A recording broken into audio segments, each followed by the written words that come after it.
Good morning বন্ধুরা, কেমন আছেন সবাই? আশা করি সবাই ভালো আছেন আর আমিও ভালোই আছি। এখন বাজে ঘড়িতে 8:35 পেরিয়ে গেছে। আমার স্নানও হয়ে গেছে। স্নান করে এইবারে বাকি কাজ করব। ছাদে যাওয়া, গাছগুলো দেখে আসা। গাছগুলো একটু একটু করে বড় হচ্ছে আর দেখতে খুবই ভালো লাগছে। আজকে আর ফোনটা নিয়ে যাওয়া হয়নি, দেখি পরে যদি আবার উঠি তখন নিয়ে গিয়ে আপনাদের সাথে শেয়ার করব। গোলাপ ডালগুলো কেটে দিয়েছিলাম, এত সুন্দর গোলাপ ডালগুলো বেরিয়েছে সে আর কি বলবো। কচি কচি লাল লাল, আপনারা তো সবাই জানেন, যাদের বাড়িতে গোলাপ আছে তারাই জানেন কাটিংয়ের পর খুব সুন্দর একটা লুক আসে। তো এই হচ্ছে ব্যাপার। স্নান করেছি, চা খাওয়া হয়ে গেছে, একবার না দুবার খাওয়া হয়েছে। প্রথমে তো লাল চা, প্রথমে লিকার চা খেলাম। লিকার চা খেয়ে পরে স্নানে ঢুকবো, তো দুধের প্যাকেটটা ফ্রিজে ছিল, দিয়ে ভাবলাম যে দুধের প্যাকেটটা তাহলে খুলে গরম করে রাখি, পরে খাওয়া হবে। তো সেই রকমই পরে আবার গরম করে রেখে দিলে কি হয়, ওই কাপে করে নিয়ে মাইক্রোওভেনে গরম করা হয়ে যায়। তাতে মানে সেই কি বলবো, চাটা না হলেও কফিটা আরামসে খাওয়া হয়। তো সেই আর কি। তো দুধটা গরম করে রাখলাম, দুধটা গরম করে রেখেছি। আর আজকে কালকে ডালিয়া খেয়েছিলাম, সেটা তো বলেইছি। আর আজকে খাওয়া দাওয়ার প্রোগ্রাম সেরকম বাড়িতে কিছু নেই।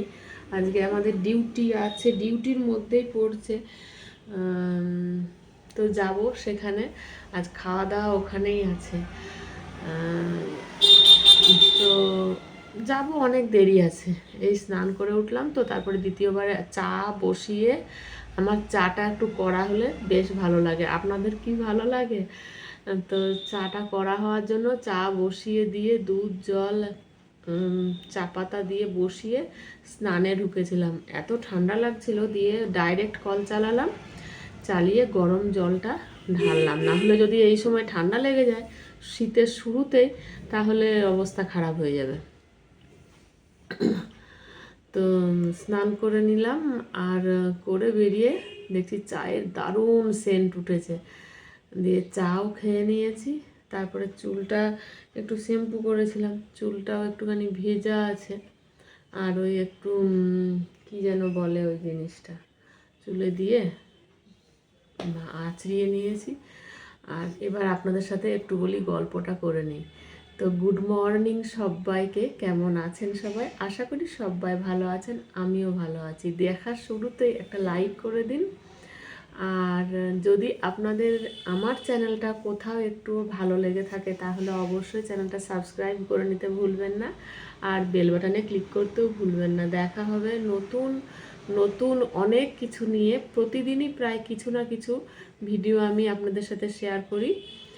আর বিকেল 5টা, মনে রাখবেন বন্ধুরা, বিকেল 5টা। আর হ্যাঁ, যদি বেল বাটনটা অল করে রাখেন, তো সেই অলের রাখার জন্য আমি যখনই কোনো ভিডিও আপলোড করব তখনই আপনার কাছে পৌঁছে যাবে, আর আপনি আমার ভিডিওটা দেখতে পারবেন। তো চলুন, আজকে এরপরে হবে পুজো। পুজোর পরে দেখি বাসন কোসন হেল্পিং হ্যান্ড এসেছিলো, ধুয়েও দিয়ে গিয়েছে। কাপড় দু একটা ভিজিয়ে রাখলাম, ও দুবার আসে আর কি। কাপড় ভিজিয়ে রাখলাম, কাপড়গুলো কেচে দিয়ে মেলে দিয়ে তারপরে যাবে। আমার যেতে এখন অনেক দেরি আছে, প্রায় 12টা বাজবে। রান্নাবান্নার ঝামেলা কিছু নেই। আর দেখি বিকেলবেলায় সন্ধেবেলায় এসে তখন কিছু না কিছু একটু করে নেব। তো এই হচ্ছে ব্যাপার। ছাদে যাওয়া হলো না, আপনাদের সাথে শেয়ার করা হলো না। চলুন একবার ছাদে গিয়ে শেয়ার করে আসি গাছগুলো, তাহলে আপনাদের খুব ভালো লাগবে। চলুন যাই। সকালের রোদটা না প্রচণ্ডই উঠছে, তারপরে মানে মাঝামাঝি বেলা থেকে একবারে ঝিমিয়ে যাচ্ছে। সকালের রোদটা এখন ভালোও লাগছে। এই দেখুন আমার বেগুন গাছগুলো ওই দিকে ছিল, হ্যাঁ ওই ছাদে, তো ওই ছাদে থাকার জন্য ভাবছি রোদটা তো কম পাচ্ছে, একটু এই ছাদে এনে রাখি, রোদও পাবে জলও পাবে, আর গোড়াটা মোটেই শুকাচ্ছে না ওই দিকটাতে। আর এই যে ইনি তো একবারে পাহাড় পর্বত সমান হয়ে আছেন, পাতাবাহারগুলো ওই দিকে ছিল, এইদিকে আনলাম। এইটা কেন ফুল আসছে না আমি বুঝতে পারছি না। এই গাছটায় আসছে, কাটিং করতে হবে কিনা দেখি, কারোর ভিডিও দেখবো, দেখে শেয়ার করব কাটিং করাটা। এই যে ডালিয়া দুটো অনেকটাই তাজা হয়ে আছে। এইগুলো অনেক রকমের ফুল গাছ, কিন্তু এই মুহূর্তে আমি কিছু বলতে পারছি না। এটা মনে হচ্ছে দূর ভুলে যাচ্ছি। এই যে গাঁদাগুলো এনেছিলাম, বড় হয়েছে। এগুলো সব আলাদা করে রিপোর্ট করলাম, ছোট ছোট জায়গায় ছিল। আর একটা জিনিস দেখায়, এই দেখুন গোলাপ গাছটা যে কেটে দিয়েছিলাম, তখন কাটার সময় না মনটা সত্যিই খুব খারাপ হয়। আমার অলিদি বলেছে তুমি ফুলসহ ডালটা কেটে দিলে, আমার খুব খারাপ লাগছিল। সত্যি খারাপ লাগে অলিদি, কিন্তু কাটার সময় খারাপ লাগে, আবার যখন গজিয়ে যায় না তখন বেশ ভালো লাগে। আর এই গাছটা এত সুন্দর হবে, আবার বীজ পড়ে পড়ে অনেকগুলো হয়েছে। বাকি এই হচ্ছে ব্যাপার। আর সিম গাছ তো আমার লাফিয়ে লাফিয়ে বাড়ছে। সিম গাছগুলো, একটাই সিম গাছ আছে, দেখেছেন ডগাগুলো কেটে দিচ্ছে, আর কাটতে ইচ্ছে করছে না, মনে হচ্ছে যদি কোনো অসুবিধা হয়ে যায়। এই যে পাতাগুলো কি বড় বড় হয়েছে, মাচা করে দিতে পারলে না ভালো হতো। আর এগুলো কি লাগিয়েছে যেন, মাই ফেলেছে, মা না মেয়ে বুঝতে পারছি না, মূলো গাছ না সর্ষে গাছ, কিছু মাথায় আসছে না আমার, এগুলোকে বুঝতে পারছি না। একটা জবা হয়েছে, বেশ ভালোই হচ্ছে। চলুন ওই ছাদে অপরাজিতাগুলো আপনাদেরকে দেখিয়ে নিয়ে আসি। হ্যাঁ, আর এগুলো তো এখনো যাওয়া হয়নি, এখন আমি কাজের মধ্যেই আছি, তাহলে কি করে আর যাব।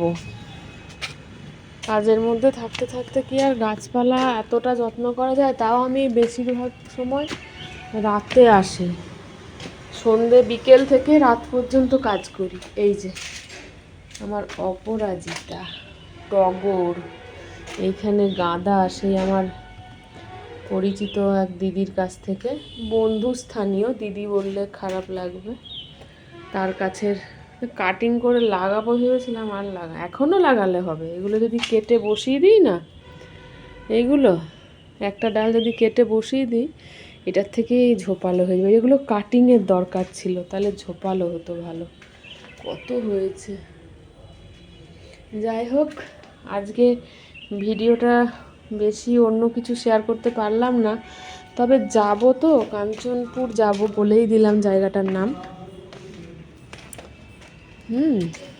যদি ওখানে এই ফোনটা নিয়ে যেতে পারি, এই ফোনটা যদি নিয়ে যেতে পারি, তাহলে অবশ্যই আপনাদের সাথে শেয়ার করব। ঠিক আছে, বলা যাচ্ছে না, প্রচুর ওখানে লোকজন থাকে তো, আর পুরো মানে স্টাফ, অল স্টাফ যাকে বলে, সবাই জড়ো হবে, সেখানে ভিডিও করাটা একটু আমার টাফ হয়ে যায়। তো যাই হোক, চলুন, যদি ভালো লাগে পাশে থাকবেন। আসছি, টাটা সবাইকে, টাটা বন্ধুরা।